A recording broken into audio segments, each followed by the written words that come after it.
वाहन गरुवा भार शिर पर विष की मोटरी चाहे उतारन पार लोहा के नावरी. आपली नाव कशी आहे? भेरे चढे सो अद्धर डुबे निराधार भय पार. नावेवर चढून जाणारे जे लोक आहे ते या तीराहून त्या तीरावर जाण्यापेक्षा मधामध्ये जुपतात आणि जे निराधार राहतात, जे नावेचा आधार न घेता जीवन जगतात ते तरतात. आपली नाव कशी आहे? लोहा केरी नावरी. केरी म्हणजे अज्ञानी समाज. केरीचा अर्थ आहे समाजामधले अज्ञानी समज घेऊन जगणारे जे लोक आहेत त्याचं नाव केरी. लोहा म्हणजे लोखंड, नाव म्हणजे नाव. आमची नाव कशी आहे? लोखंडासारखी जड आहे. लोह्याची नाव आहे, लाकडाची नाही. खूप जड नाव आहे. लोहा केरी नावरी पाहन गरुवा भार. खूप वजन असलेली लोह्याची नाव, लोखंडाची नाव. त्या नावेमध्ये वजनदार मोठा पाहन म्हणजे दगड आहे. काय टाकला पण घेतला? दगड घेतला. त्या नावेमध्ये, लोखंडाच्या नावेमध्ये मोठा दगड घेतला. पाहन गरुवा, गरुवा म्हणजे वजनदार. गरुवा भार शिर पर विष की मोटरी. लोखंडाची नाव, त्या लोखंडाच्या नावामध्ये मोठा एक दगड वजनदार घेतला आणि तो दगड घेऊन आपल्या डोक्यावर विषाची मोटरी गाठोडी घेतली. डोक्यावर कसं गाठोड आहे? विषाचं. शिर पर विष की मोटरी चाहे उतारन पार. आणि आपण पाहतो या तीरावरून त्या तीरावर जाता आलं पाहिजे. वजनदार नाव कशी राहणार आहे?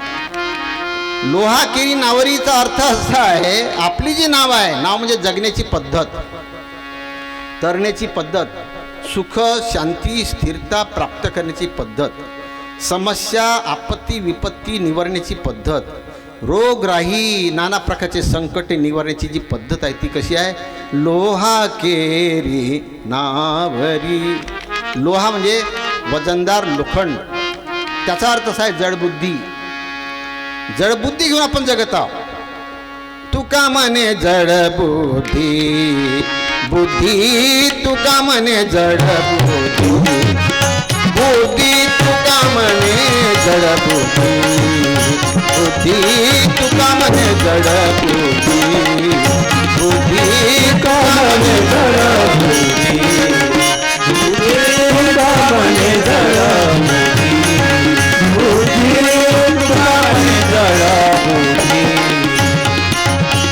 सत्कर्म शुद्धी सांडवी, सत्कर्म शुद्धी सांडवी, सत्कर्म शुद्धी सांडवी.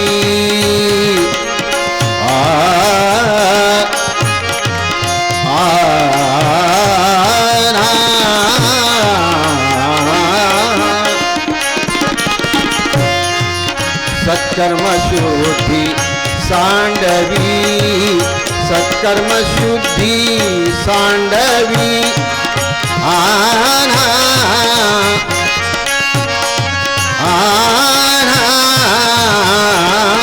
सत्कर्म शुद्धी सांडवी, सत्कर्म शुद्धी सांडवी, सत्कर्म शुद्धी सांडवी, सत्कर्म शुद्धी सांडवी. तुका म्हणे जडबुद्धी बुद्धी, तुका म्हणे जडबुद्धी बुद्धी, तुका म्हणे जडबुद्धी.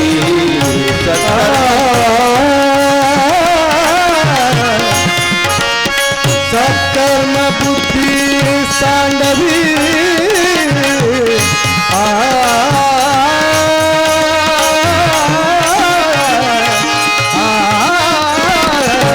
सत्कर्म बुद्धी सांडवी.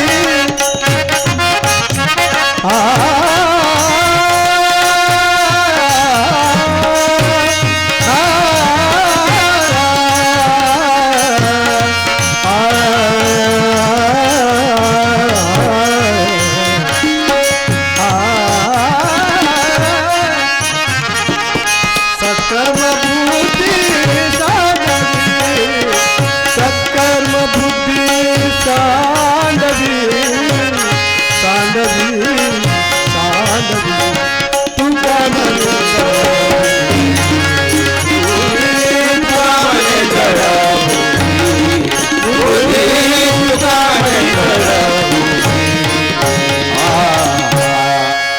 तुका म्हणे जडबुद्धी सत्कर्म शुद्धी सांडवी. जेव्हा माणसाच्या अंतःकरणामध्ये जडबुद्धी तयार होते. जडबुद्धीचा अर्थ काय? जड म्हणजे जिथं काहीही नाही. जळनी चेतन.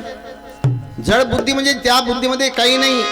बुद्धी विन प्राणी सकळ तेथे अवघेची बाष्कळ तया मनुष्याशी खळखळ कोणी करावी. काय फायदा बेबुद्ध. तुका म्हणे बुद्धी आहे ज्याची जड आणि त्याहूनही दगड बरा देवा. दगड परवडले पण माणसं नाही परवडले जडबुद्धीच्या. लक्षात घ्या. जडबुद्धीचा अर्थच असा आहे की ज्याचं चेतना नाही, ज्याच्यामध्ये वास्तविकता नाही, ज्या बुद्धीमध्ये काही तथ्य नाही, त्याचं बोलणं चालणं खाणं घेणं बसणं उठणं व्यवहार भक्ती उपास तापास देव धर्म याच्यामध्ये काहीच तथ्य नाही. त्याचं नाव जडबुद्धी. तुका म्हणे जडबुद्धी सत्कर्म शुद्धी सांडवी. जडबुद्धी माणसाच्या अंतःकरणामध्ये राहिली की सत्कर्म तयार होत नाही. करतो म्हणाल तरी ते सत्कर्म नव्हे. लक्षात. आता तुम्ही पहा ना, हे सत्कर्म सोय ना. 1,71,000 रुपये देऊन आता आमच्या मारेगावला शिवपुराण चालू आहे. सत्कर्म सोय बाबाजी, हो की नाही? काय त्या शिवपुराणात? शंकर पार्वतीच्या खोट्या नाट्य कथा नाही. पार्वती तपस्याला बसली होती, बाकी बायले पोरं झाले होते, तिला पोरगच नव्हतं. त्या देवाला तू स्वतःला देव म्हणून घेते म्हणे आणि मला मुलं नाही काही नाही. का फायदा तुझ्या देवपणाचा? तुझी मी बायको. अगं म्हणे ते प्रारब्धात पाहिजे. तू देवाचं कोणतं काम आहे प्रारब्धात पाहिजे तर म्हणे. अगं म्हणे ते आता याले अक्कल नव्हती ना. तुम्ही मला शंकराची अक्कल कशी काढता? नाही म्हणाल बाबा, म्हणू शकता तुम्ही. लक्षात घ्या. आता तुम्हीच सांगा, व्रतबाई कल्याण नवसानी मंत्रातंत्रांनी मुलबाळ होते का?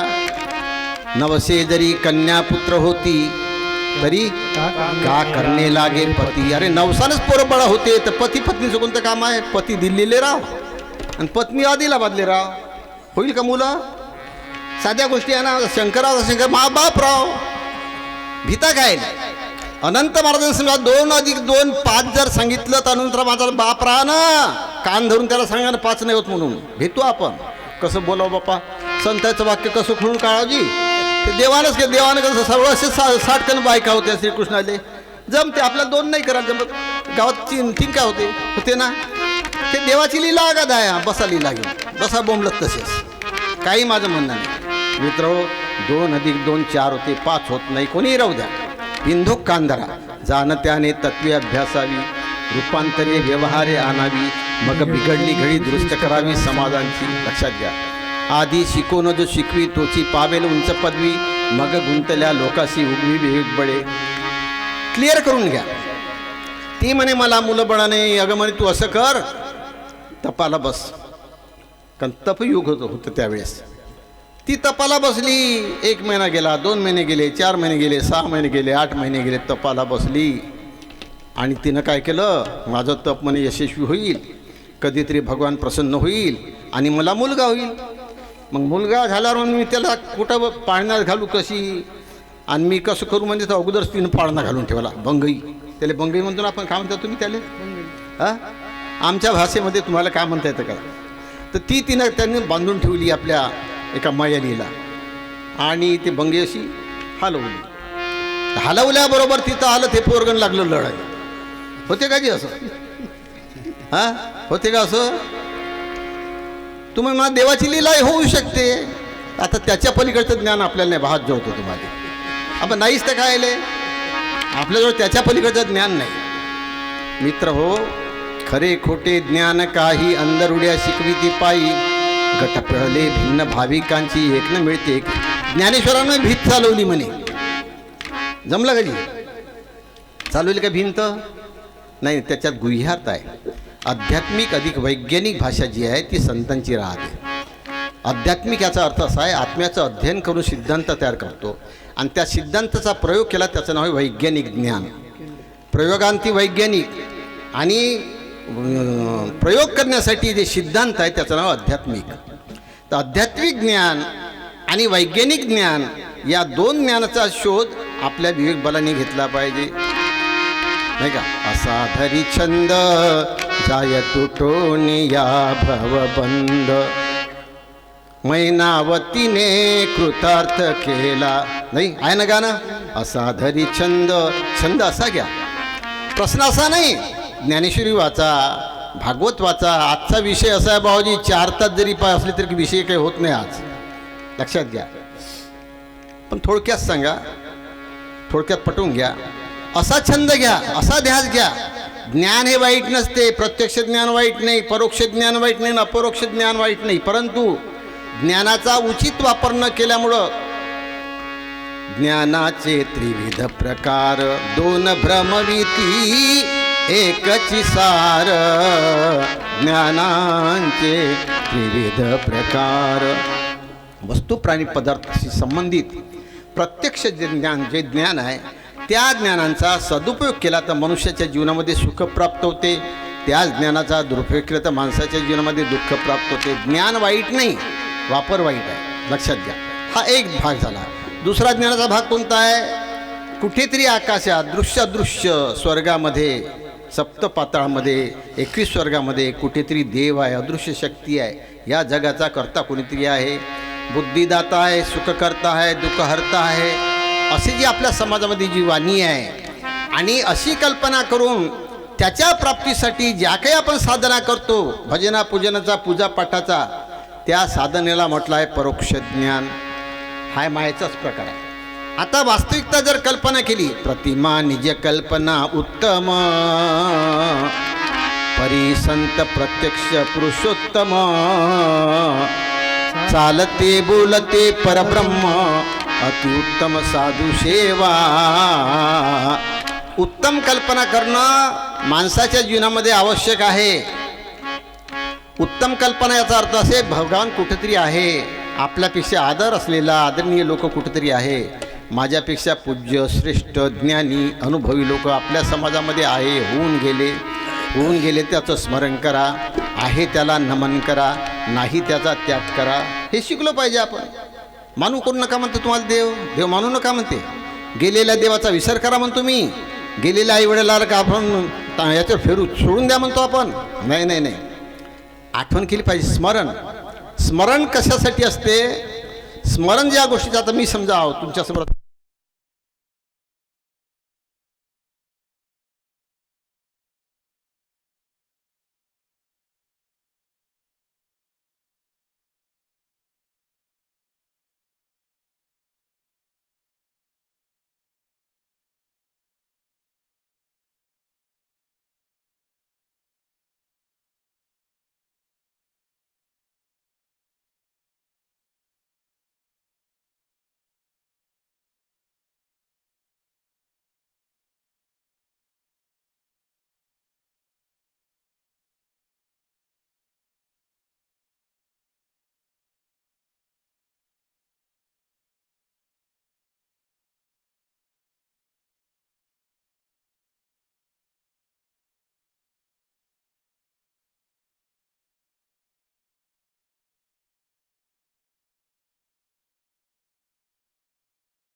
मी जे तुमच्यासमोर बोलत आहो, जे सिद्धांत मी तुमच्या संतांचे सांगत आहो, ते माझ्या स्मरणात असल्याशिवाय मी बोलत आहोत का? प्रत्येकाच्या अंतःकरणामध्ये स्मरणीय केंद्र राहते. लक्षात घ्या. स्मरणीय केंद्र कशाला म्हणावं? स्मरण होण्याचं केंद्र, ज्याला आपण अंतःकरण असं म्हणतो. अंतःकरणामध्ये जो तुम्ही अभ्यास केलेला आहे, ज्याची तुम्हाला अनुभूती आलेली आहे, जी वस्तू तुम्ही पाहिलेली आहे, जी वस्तू तुम्ही खाऊन त्याची चव घेतलेली आहे, त्या वस्तूचं स्मरण राहते माणसाला. ते स्मरण जे आहे, त्या स्मरणाचा आठव व्हावं म्हणून परोक्ष ज्ञानाचा वापर करणं आवश्यक आहे. एखाद्या देवाधर्माची कल्पना करणं वाईट नाही, आपले वाडवडील आठवण वाईट नाही, या मंदिरामध्ये श्रीराम प्रभूची मूर्ती बसवून वाईट नाही, आमच्या बाजीरावचं महाराजाचा फोटो बसवून वाईट नाही त्या गोष्टी. परंतु ज्या गोष्टीमुळं, ज्या वचनामुळं, ज्या भावनेमुळं, ज्या ज्ञानामुळं, ज्या चारित्र्यामुळं, ज्या आदर्शामुळं आम्ही बाजीराव महाराजांना आमचा देव समजला, त्या बाजीराव महाराजांच्या वचनांचं स्मरण जर मला होत नसेल तर त्याचं नाव आहे माया. त्यांच्या वचनांनी स्मरण होऊन त्यांचं अनुकरण करून माझ्या जगण्याची जी पद्धत आहे ती पद्धत आपल्यासाठी अनुकरणीय झाली पाहिजे. लक्षात घ्या, संतांचं स्मरण यासाठी आहे. संत लिहितातच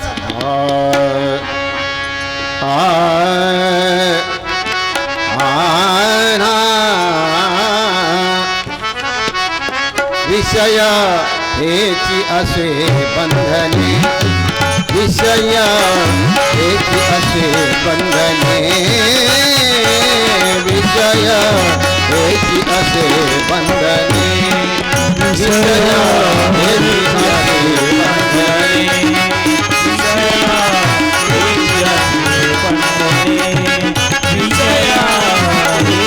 असे बंधने, थोडी जोगा विवेकाने,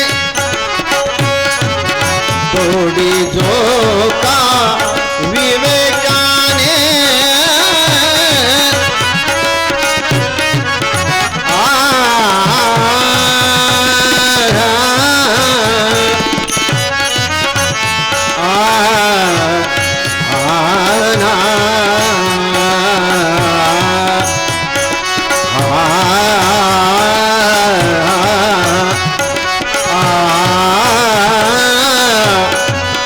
थोडी जोगा विवेकाने, विवेकाने, जन्म मरण पाशतेने, जन्म मरण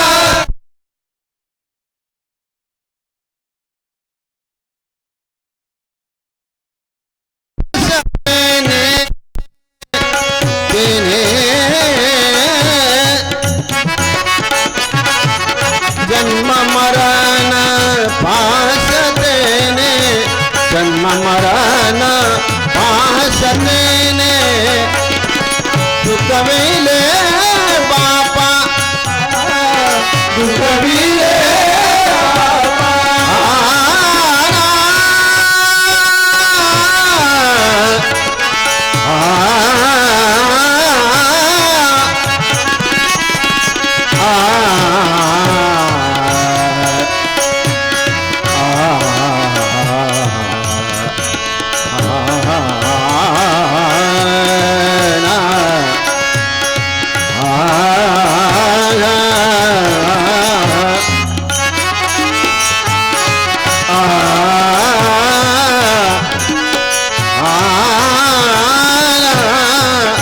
जन्म मरण पाशतेने, चुकविले बापा, चुकविले बापा,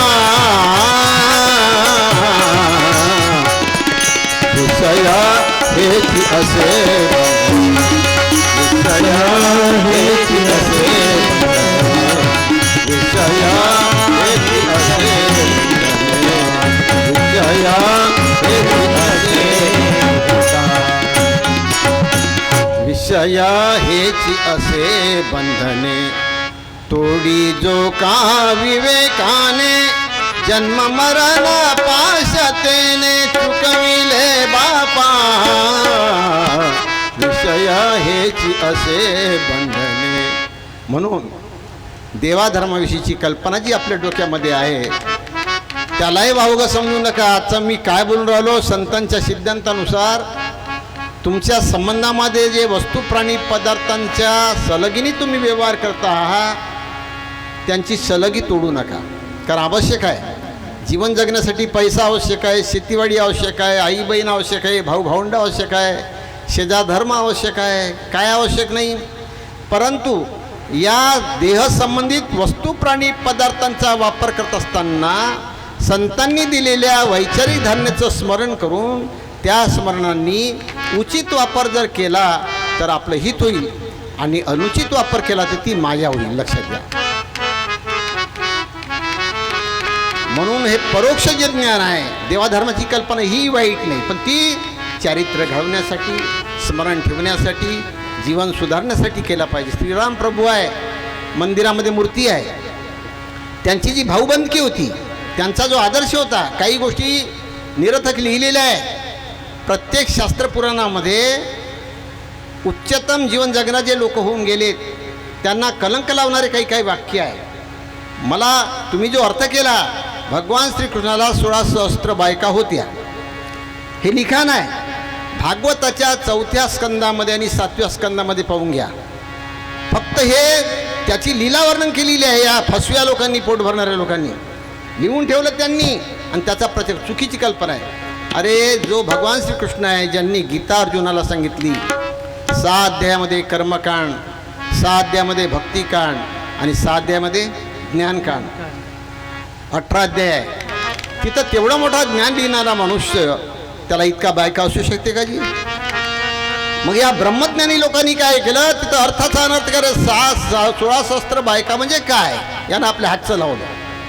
मित्रो, शास्त्रपुराण खोटे नाही आहेत, परंतु पिंडाचे पोषका नागविले जान, नागविले जान, पिंडाचे पोषका नागविले जान, नागविले जान, पिंडाचे पोषका नागविले जान, नागविले जान, पिंडाचे पोषका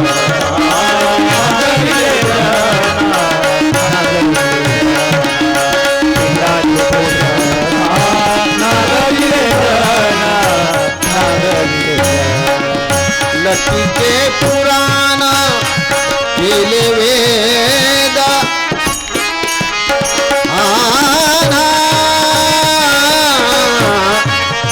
लतीचे पुराण केले वेद, लतीचे पुराण केले वेद, केले वेद, पिंडाचे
आपल्या समाजामध्ये जे काही वास्तुशास्त्र आहे, भागवतातले काही स्कंद आहे, पुराणातल्या काही पौराणिक कथा आहे, त्या कथेमध्ये, त्या स्कंदामध्ये, त्या शास्त्रामध्ये काही दोष आहे.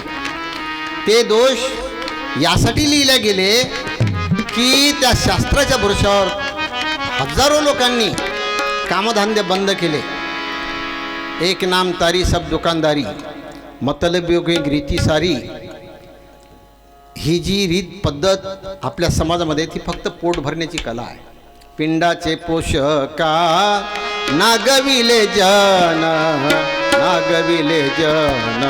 मी, माझं गाव दहेगाव घोणसा, तिथून 30 जानेवारी रोज बुधवार 1973ला पापडला डॉक्टरचा धंदा करायसाठी गेलो. आमचे नारायणभाऊ इथं, तिथं भेंडारीच्या घरी एक घर बांधलं, जंगलूगोंडाच्या घरी एक घर बांधलं, आणि दौलतरावच्या मागं एक 3 घरं तिथं बांधले. मारेगावला आलो, बंगल्यामध्ये राहिलो, किसनचे एक घर बांधले, हे एक घर, 5 घरं बांधले मी. सुपारी लावली नाही, एक पुडा लावला नाही, 2 पैशाची उदबत्ती घेतली, एक कापूर घेतला नाही, कुकवाचं बोट लावलं नाही, घरं बांधली. तिथं गेलो जेवायला लागलो. का झालं मला? कोण्या देवानं कोण्या ग्रहानं माझं वाकडं केलं, आणि करायचं असं कर म्हणा. आता वाकडं कोणीच करू शकत नाही. मित्र हो, आपल्या कर्मामध्ये काही बिघाड आहे. हे जे शास्त्र लिहिले या लोकांनी, चतुर लोकांनी, ते फक्त पोट भरण्याची, खडगी भरण्याची, यांनी ते आपली सोय केली. भगवान के नाम पर धन कमाया, आशा इच्छा तर करके भगवान को धोका दिया. अरे ज्या श्रीराम प्रभूला जंगलामध्ये फिरता फिरता, वन फिरता फिरता नाकी न आलं, फळं फुलं कंद मुळं खाऊन जगावं लागलं. जगण्याची सोय नव्हती, जीवन जगण्याची पद्धत त्याच्याजवळ होती, पण साथ नव्हती. अनेक कष्ट सोसले, पावित्र्य राखलं, वडिलाची आज्ञा पाळली, आईला सुख देण्यासाठी स्वतःचा त्याग केला, जंगलामध्ये नवतरुण पोरगी घेऊन चालला गेला. त्यांची जीवनपद्धती कशी होती? ते तर देव होते, कशाला अडचणी आल्या पाहिजे? अरे अडचणी इतके आले की त्याला एका नदीमध्ये काय द्यावं लागला?